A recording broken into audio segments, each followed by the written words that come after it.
যখন টাকা চেয়েছে আপনি টাকা দিয়ে দিয়েছেন, মসজিদের সৌন্দর্য করেছেন, বড় ঘড়ি লাগিয়েছেন, ফ্যান লাগিয়েছেন, টাইলস লাগিয়েছেন, কিন্তু আপনি মসজিদে নামাজ পড়তে আসতেছেন না। এই যে টাকা পয়সা দান করলেন, আপনাকে জান্নাত দেওয়া হবে ঠিকই, কিন্তু আপনি জান্নাতের নিয়ামতগুলো ভক্ষণ করতে পারবেন না। মুসল্লি হয় না। ইমাম সাহেব এমন আছে একদিন একাই নামাজ পড়ে, একজন দুইজন তিনজন মুসল্লি হয়। আরে মিয়া, কাদের জন্য এত কষ্ট করতেছেন একটু চিন্তা করে। সমাজের ভিতরে তো দেখা যায় যে পিতা মরে গেছে, সন্তান কাছেও চাইতেছে না। আমি আপনাকে মারা যাবো, আমার আপনার সন্তান আমার কাছে যাবে নাকি? তো কাদের জন্য এত কষ্ট করতেছেন? আপনি মনে করতেছেন সকাল থেকে সন্ধ্যা পর্যন্ত কষ্ট করলে মনে হয় আমি কোটিপতি হয়ে যাব, আমি লাখপতি হয়ে যাব। না, আপনি নামাজ পড়েন, নামাজ পড়ে আপনি যতটুকু কাজ করবেন আপনার মনের ভিতরে তৃপ্তি থাকবে, একটা শান্তি থাকবে।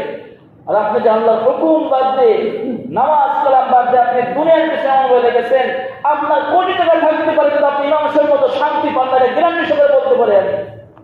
যারা নামাজ পড়ে তারা যতটুকু শান্তিতে থাকে, মনের ভিতরে একটা তৃপ্তি পায়।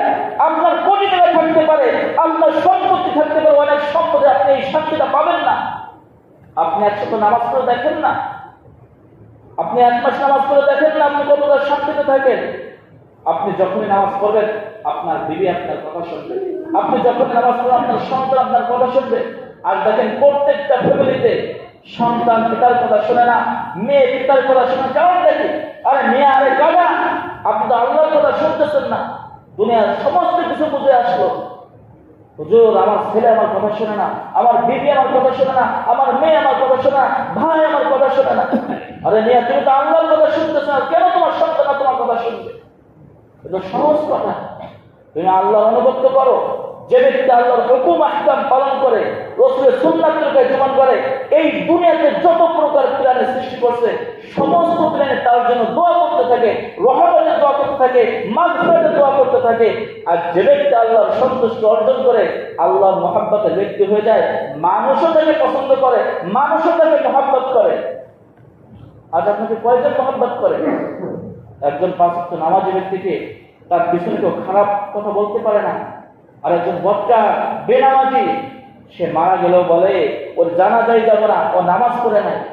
আর একজন নামাজি যদি মারা যায়, মানুষ বলে এই যে জাহাঙ্গীর মারা গেছে, জাহাঙ্গীর করছে, সকলে তার জন্য আফসোস করছে। কারোর মুখে শুনে না যে সে খারাপ ব্যক্তি ছিল, সকলের মুখে শুনছি সে পাঁচ ওয়াক্ত নামাজ পড়তো, মসজিদে আজান দিত, রমজানের সময় কোরআন তেলাওয়াত করতো। এই যে একটা প্রশংসা। আর রাসূল তো জানিয়ে দিয়েছেন 10 জন ব্যক্তি যাকে ভালো বলবে সেই জান্নাতি, আর 10 জন ব্যক্তি যাকে খারাপ বলবে সে জাহান্নামী।